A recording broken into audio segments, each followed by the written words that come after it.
वरुण का चेहरा पूरी तरह से पीला पड़ने लगा था। उसकी सांसें धीमी होने लगी और वह जमीन पर गिर पड़ा। प्रभा ने तुरंत अपने फोन से डॉक्टर को कॉल किया और अपने घर बुलाया। हेलो डॉक्टर साहब, आप जल्दी हमारे घर आ जाइए। सिया के पापा की तबीयत बहुत ख़राब है।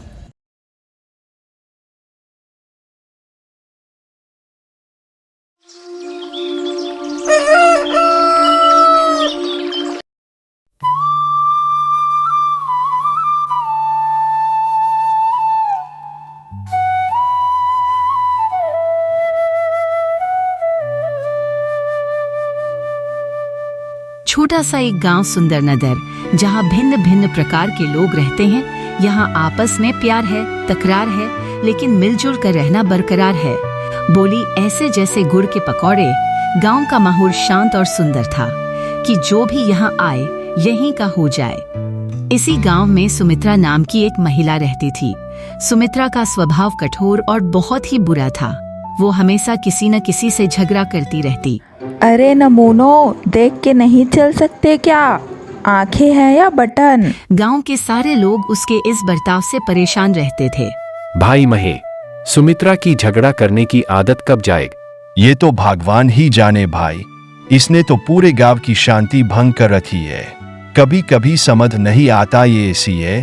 और इसका बेटा वरुण कितना शांत है। सुमित्रा का एक बेटा वरुण था। वरुण समझदार और सुलझा हुआ व्यक्ति था। माँ, तुम हमेशा सबसे झगड़ते क्यों रहते हो? अरे माँ, अगर तुम सबसे ऐसे ही झगड़ा करोगी तो कोई हमसे बात नहीं करेगा। अरे बेटा, मैं कहाँ झगड़ा करती हूँ?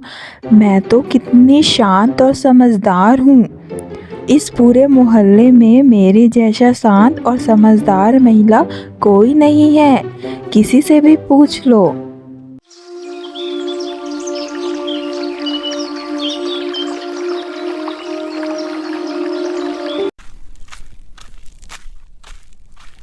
अरे सुमित्रा, कहाँ जा रही हो? तुझे उससे क्या, मैं कहीं भी जाऊं। मैं तो बस इतना बोल रही थी कि तुम्हारा बेटा वरुण शादी के लायक हो गया है। कोई लड़की देखी है या नहीं? सोच तो रही हूँ, पर कोई ढंग की लड़की मिले तभी तो। तू फिक्र मत कर, मेरे नजर में एक लड़की है, बिल्कुल वैसे ही जैसे तुझे चाहिए। भोली भाली गाय जैसी है। अरे वाह, मुझे तो ऐसी ही बहू चाहिए जो मेरे हर हुक्म का पालन करे। सुमित्रा ने वरुण की शादी प्रभा से करवा दी।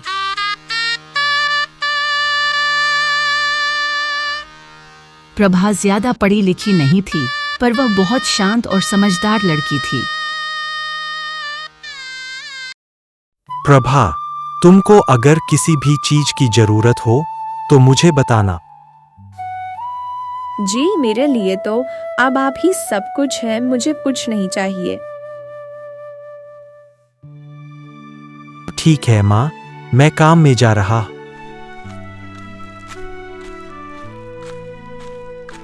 सुमित्रा बहुत ही ज्यादा शक्त थी।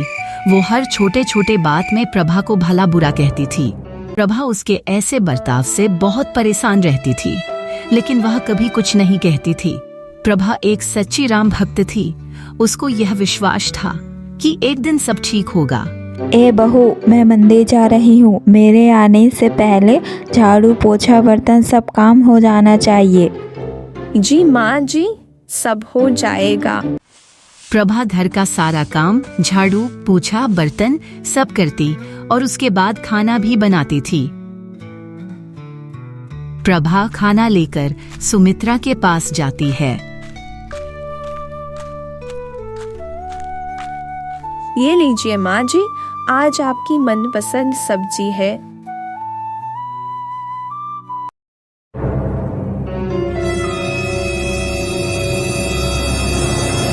ये क्या बकवास खाना बनाई हो? तेरी माँ ने तुझे कुछ नहीं सिखाया क्या?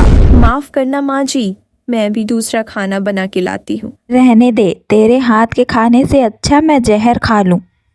सुमित्रा ने खाने को लात मार दिया और वहां से चली गई।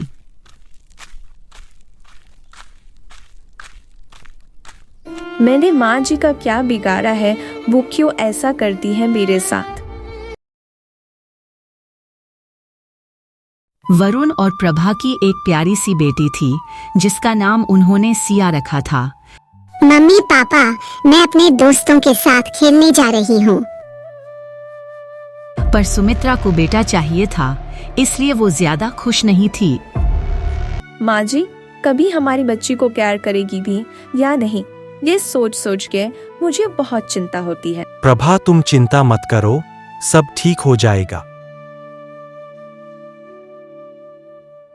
चलो ठीक है, मैं काम में जा रहा।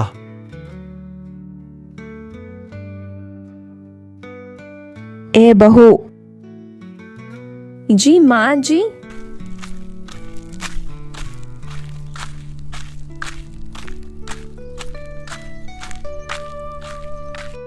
मैं अपने मायके जा रही हूँ, 2 दिन में वापस आऊँगी। मेरे आने तक तुम मेरे बेटे और घर का ख्याल रखना। जी माँ जी। सुमित्रा अपना सामान लेकर अपने मायके चले जाती है।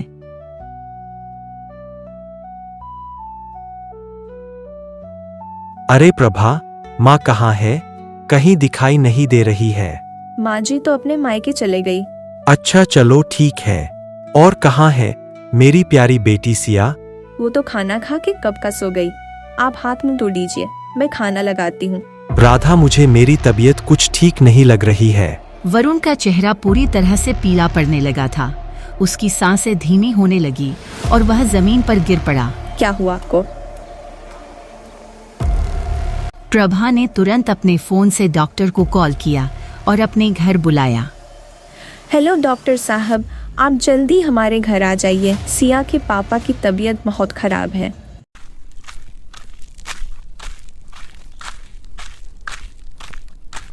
जब डॉक्टर ने चेक किया तो उन्होंने बताया, I am sorry Prabha, Varun अब इस दुनिया में नहीं है।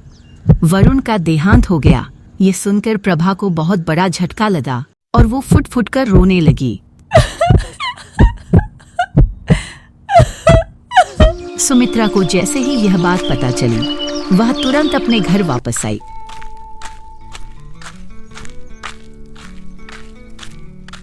उसने गुस्से से प्रभा की ओर देखा।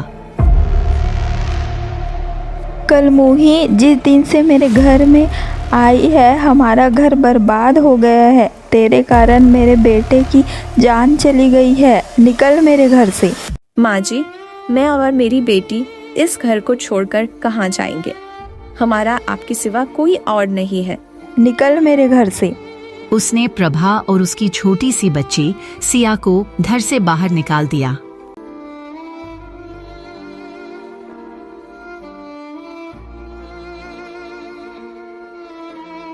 प्रभा और उसकी छोटी बच्ची सिया गांव के बाहर एक झोपड़ी में रहने लगे।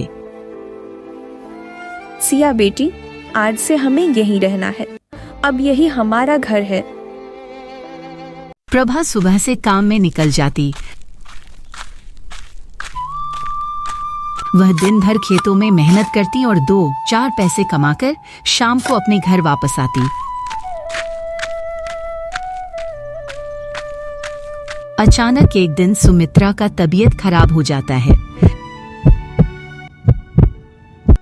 डॉक्टर साहब, मुझे क्या हुआ है? मैं ठीक तो हो जाऊंगी ना? डॉक्टर ने उसे काम ना करने और आराम करने को कहा। पर डॉक्टर साहब, मैं तो अकेली, मेरी मदद करने वाला कोई नहीं है। दीपावली का त्योहार आने वाला था।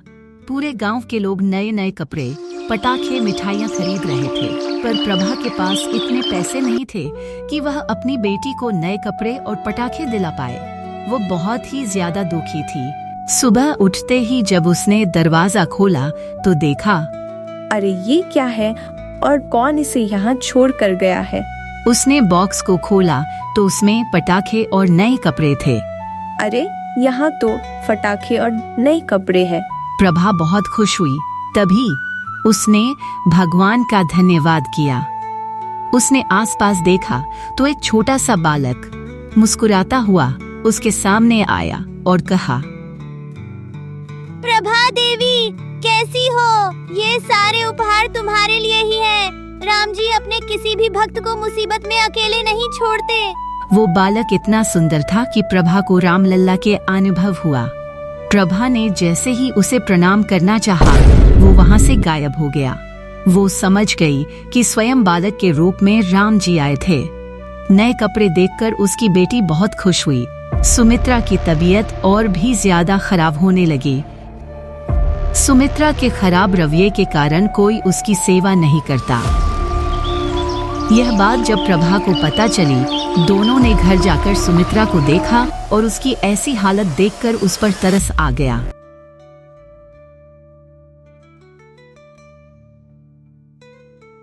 उसने सुमित्रा की खूब सेवा की और सुमित्रा जल्दी ठीक हो गई। अब सुमित्रा का व्यवहार पूरी तरह बदल चुका था। वो अब शांत और विनम्र रहने लगी।